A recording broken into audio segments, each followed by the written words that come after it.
Prince Harry was back in the UK and visits Nigeria, but did not see his family. Royal author Christopher Anderson helps us break it all down. Royal family is very good at exiling people and saying, you're dead to me. Plus, Prince William spends a night away from Kate, and we have our first garden party of the season. We've got that plus so much more in today's Royally Us. Hey everyone, and welcome to Royally Us. I'm Christina, and we have a big interview with Christopher Anderson coming up, who will break down Harry's trip to the UK. But before we get to all that, let's get into the big news of the week. Prince William spent a night away from his wife, Princess Kate Middleton, since she received her cancer diagnosis. Now, the prince has been switching up his diary to be by Kate's side as she undergoes treatment for the illness. Now, he spent May 9th and May 10th in Cornwall, where he carried out engagements in Newquay and then on the Isle of Scilly.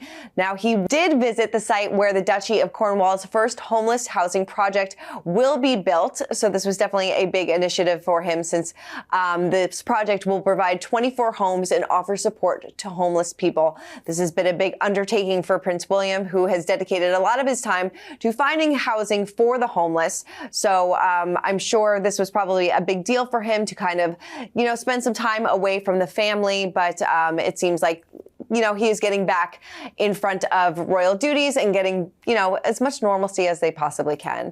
Well, King Charles met with the staff and families of the Royal School of Military Engineering in Minley in his capacity as Colonel-in-Chief of the Royal Engineers. He also chatted with members of the 8th Engineer Brigade, which is the center's deployable unit. Now, during the outing, he joked that he was glad to be out of my cage. So, considering everything's going on, that he still has his sense of humor. Now, he also welcomed guests to the first royal garden party of 2024, accompanied by Queen Camilla, Princess Anne, the Duke and Duchess of Edinburgh, as well as the Duke and Duchess of Gloucester. The king led festivities at the party, and pinned to the Queen's elegant white dress was the brilliant Cullinan V brooch, widely known to be a favorite of Queen Elizabeth.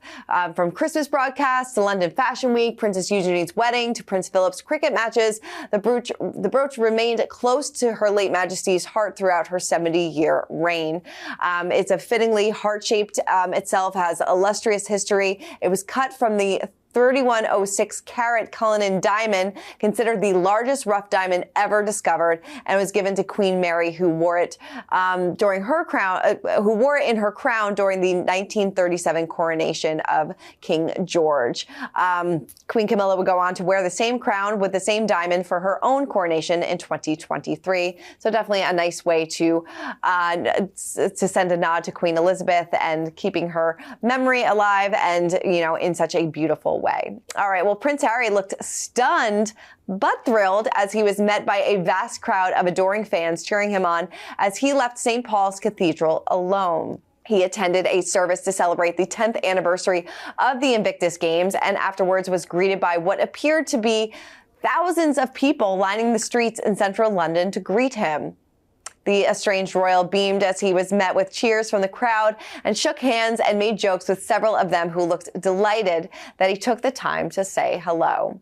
Charles Spencer and Lady Jane Fellows, siblings of Harry's mother, the late Princess Diana, supported Harry at the commemorative event in London. His cousins Laura Spencer, Louise Spencer, and George were also in attendance, so he definitely had some family members in his corner while he was there. Now, it was a welcome sight for the Duke of Sussex, whose father, King Charles, was at the garden party just a few miles away at Buckingham Palace. Now, Harry's surprise meet and greet with fans comes after he was turned down for a reunion by Charles. A spokesperson told Us Weekly that it was unfortunately not possible for Harry and the monarch to meet up during his short visit from Los Angeles to the UK due to His Majesty's full program as he returns to public duties during his treatment for cancer.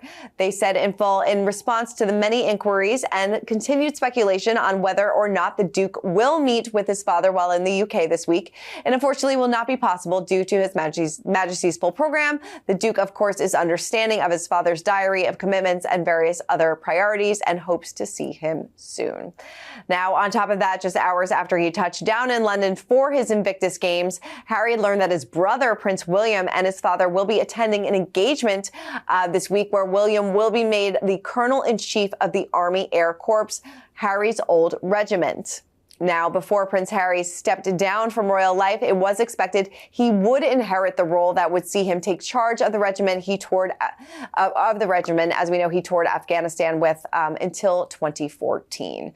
While all this was going on, Prince Harry and Meghan Markle visited Nigeria and visited the country's military headquarters and promote the Invictus Games. So officials in Nigeria said the couple's trip would be in a private capacity and it ran until Monday. And this included a visit to Lagos. They met with Invictus Games competitors, visited a rehabilitative sports center, and held photo calls with soldiers. So it definitely seems like a really nice trip. Was nice that Meghan joined him in Nigeria, did not join him in the UK.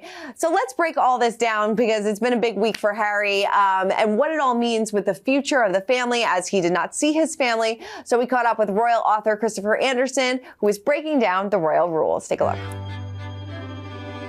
So as we know, Prince Harry was in the UK and he got greeted by a lot of cheers, a big warm greeting for him. What did you kind of make of this? I think he's, remains one of the great assets of the royal family. And all he wants to do is have some sort of part-time role, take up some of the slack here now that both the King and the Princess of Wales are battling cancer. And I just think it's, unfortunately, this was, as far as the King was concerned, and William, don't let the screen door hit you on your way out. I mean, they do not want to have anything to do with Harry or Meghan. And it bothers me to see this because it seems such a missed opportunity for them to use this crisis that everyone's facing, medical crisis, these two crises, to just, this would be the perfect opportunity to kind of build the bridges and make amends and at least employ him in some way. But instead, Harry and Meghan are drifting into that, what I call the Duke and Duchess of Windsor territory, where the royal family is very good at exiling people and saying, you're dead to me. Do you see this as a big slap in the face to Prince Harry then from? You bet. I think it's, here's another opportunity. They're just 2 or 3 miles away from each other. It would be so easy to just take a few minutes to chat with his son, but he wouldn't do it. And of course, William is unfortunately something of a grudge holder, and he's got a temper and he's got other things on his mind. So obviously he's not interested in Harry anymore. And this is very sad, I think, given the circumstances. Why do you think King Charles didn't want to meet with him? We know that, Harry flew over back in February. It seems like, these olive branches were kind of being reached out on both sides. Do you think it was just that the diary was too busy? No, of course not. I think he could have taken the time to meet with him. I think it would have been much more important. Any other appointment that he had, he did have that first Buckingham Palace garden party the King did to host. But so what? There's time, and they could have made a big deal out of a brief meeting, and it would have looked like things were getting better in the royal family. I don't know what purpose it serves to continue to hold this grudge and keep Harry, in particular, at arm's length. It makes no sense to me. And by the way, it's especially. I was just going to say, you can tell from the cheering crowds in the streets that there's still tremendous affection for him among members of the British public. Yeah, do you think that Charles and William will recognize that? The part-time royal gig is probably not going to happen, but do you think that they recognize that, Harry still does have a presence here and people still do want to see him around? I'm worried that they just are incapable of seeing it. If it hasn't happened by now, it never will. And don't forget, this was a double whammy. Not only did the King refuse to meet Harry, but he took the opportunity to say, oh, by the way, William, I'm giving you one of the titles, the Colonel-in-Chief of the Army, the Royal Air Corps, that had belonged to Harry. And we're going to make a big deal out of it, and we'll have a ceremony in a couple of weeks. Come on. Why pick the moment that Harry is arriving for the Invictus celebration to make that announcement? It looked to me like a tremendous insult, frankly. Yeah, do you feel like that is a major blow to Harry as well? Well, I think losing all of those military titles that he had, the honorary titles. Look, this is the one guy in the royal family who has seen combat. And so if anybody's entitled to those ranks and ceremonial ranks, it's him. Yes, indeed, William, in a very brief way saw some action and was as we know, a helicopter pilot in Norfolk. It was a medical ambulance helicopter that he was flying. But the one true kind of Army hero in the family is the Harry. So it's really quite sad. Yeah. It is. There was reports that Harry did send out the invitation for the Invictus celebrations, and the only people that were there were Princess Diana's family. Do we know if King Charles or Prince William reached out directly to decline, or if anybody in the royal family reached out directly to decline? Cold shoulder. From what I understand, there was no response at all from anybody in the royal family because they've all been told basically to act as if it isn't happening, act as if Harry isn't there.